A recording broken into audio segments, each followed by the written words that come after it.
ಮೊದಲ ಮಳೆ, ಮುಂಗಾರು ಮಳೆ, ಫಸ್ಟ್ ಎಕ್ಸ್ಪೀರಿಯನ್ಸ್ ಮಾಡ್ತಿದ್ರಿ, ಹೇಗಿದೆ, ಎಲ್ಲಿ ಹೋಗಿದ್ರಿ, ಎಲ್ಲ ಸುತ್ತಾಡಿದ್ರಿ, ಏನ್ ನೋಡಿದ್ರಿ, ಹೇಗೆ ಅನಿಸ್ತದೆ? ನಿಜ ಹೇಳ್ಬೇಕು ಅಂದ್ರೆ ನಾನು ಮಾನ್ಸೂನ್ಗೆ ಅಥವಾ ಮಳೆಗಾಲಕ್ಕೆ ನಾನು ವೇಟ್ ಮಾಡ್ತಾ ಇದ್ದೆ. ಯಾಕೆಂದ್ರೆ ನನಗೆ ಮಳೆಗಾಲ ಅಂದ್ರೆ ತುಂಬಾನೇ ಪ್ರೀತಿ. ನಾನು ಮಳೆಗಾಲದಲ್ಲೇ ಹುಟ್ಟಿದ್ದು, ಆಗಸ್ಟ್ ಅಲ್ಲಿ ಹುಟ್ಟಿದ್ದು ನಾನು. So I am rain baby ಅಂತಾನೆ, ಮಾನ್ಸೂನ್ ಬೇಬಿ ಅಂತಾನೆ ಹೇಳ್ಬೋದು. ಅಂಡ್ ಬೆಂಗಳೂರಲ್ಲಿ ಮಳೆ ತುಂಬಾನೇ ಡಿಫ್ರೆಂಟ್ ಆಗಿರುತ್ತೆ. ಮಳೆ ಬಂದ್ರೆ ನಮ್ಮ ಬಾಲ್ಕನಿಯಲ್ಲಿ ನಮ್ ಮನೆಗಳಲ್ಲಿ ಕೂತ್ಕೊಂಡು ಮ್ಯಾಗಿನೋ ಬಜ್ಜಿನೋ ಮಾಡ್ಕೊಂಡು ತಿನ್ಕೊಂಡು ಎಂಜಾಯ್ ಮಾಡ್ತೀವಿ. ಬಟ್ ಮಳೆ ಬಂದಾಗ ರೋಡಲ್ಲಿ ಹೋಗಕ್ಕಂತೂ ಆಗಲ್ಲ, ಸಿಕ್ಕಾಬಡೆ ಕಷ್ಟ ಆಗುತ್ತೆ, ಟ್ರಾಫಿಕ್ ಜಾಮ್ ಆಗ್ಬಿಡುತ್ತೆ. ಅಯ್ಯೋ ಯಾಕಾದ್ರೂ ಮಳೆ ಬಂತು ಅಂತ ಅನ್ಸುತ್ತೆ. ಬಟ್ ಈ ಕಡೆ ಮಲೆನಾಡ್ ಕಡೆ ಎಲ್ಲ ಬಂದಾಗ ಮಳೆ ಅದ್ಭುತವಾಗಿರುತ್ತೆ. ಅದು ಎಕ್ಸ್ಪೀರಿಯನ್ಸ್ ಮಾಡ್ಬೋದು, ಎಂಜಾಯ್ ಮಾಡಕ್ಕೆ ಸಕ್ಕದಾಗಿರುತ್ತೆ.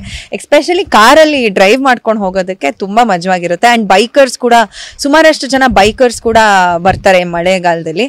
ಬಟ್ ಏನಪ್ಪಾ ಅಂದ್ರೆ ಮಲೆನಾಡ್ ಸೈಡ್ ಬರ್ಬೇಕಾದ್ರೆ ಬೆಳಗಿನ ಜಾವ ಟ್ರಾವೆಲ್ ಮಾಡಿದ್ರೆ ತುಂಬಾ ಚೆನ್ನಾಗಿರುತ್ತೆ. And view points and everything ಅದು ನೋಡೋಕ್ಕೆ ಚೆನ್ನಾಗಿರುತ್ತೆ.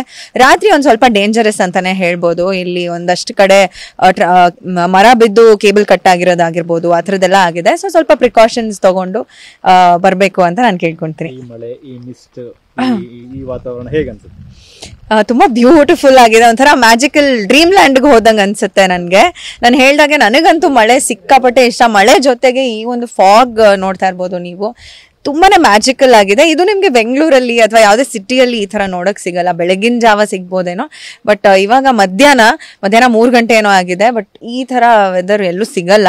ಮಲ್ನಾಡ್ ಇಸ್ ಮಲ್ನಾಡ್. ಇಲ್ಲಿ ಟೈಮ್ ಸ್ಪೆಂಡ್ ಮಾಡೋದು ಏನು ಅನ್ಸುತ್ತೆ? ತುಂಬಾ ಪೀಸ್ಫುಲ್ ಆಗಿರುತ್ತೆ. ಯಾಕೆಂದ್ರೆ ಬೆಂಗಳೂರಲ್ಲಿ ನಮ್ದೇ ಜಂಜಾಟದಲ್ಲಿ ಇರ್ತೀವಿ ಅಂಡ್ ವರ್ಕ್ಗೆ ಹೋಗ್ತೀವಿ ಬರ್ತೀವಿ, ಆ ಟ್ರಾಫಿಕ್ ಅಲ್ಲೇ ನಾವು ಸುಮಾರು ಹೊತ್ತು ಕಳಿತೀವಿ. ಬಟ್ ಇಲ್ಲಿ ಯಾವ ಟ್ರಾಫಿಕ್ಕು ಇಲ್ಲ, ಏನೂ ಇಲ್ಲ, ಆರಾಮಾಗಿ ಒಂಥರ ಮೆಡಿಟೇಷನ್ ಮಾಡ್ದಂಗೆ ಒಂಥರ ಪೀಸ್ಫುಲ್ ಆಗಿರ್ಬೋದು.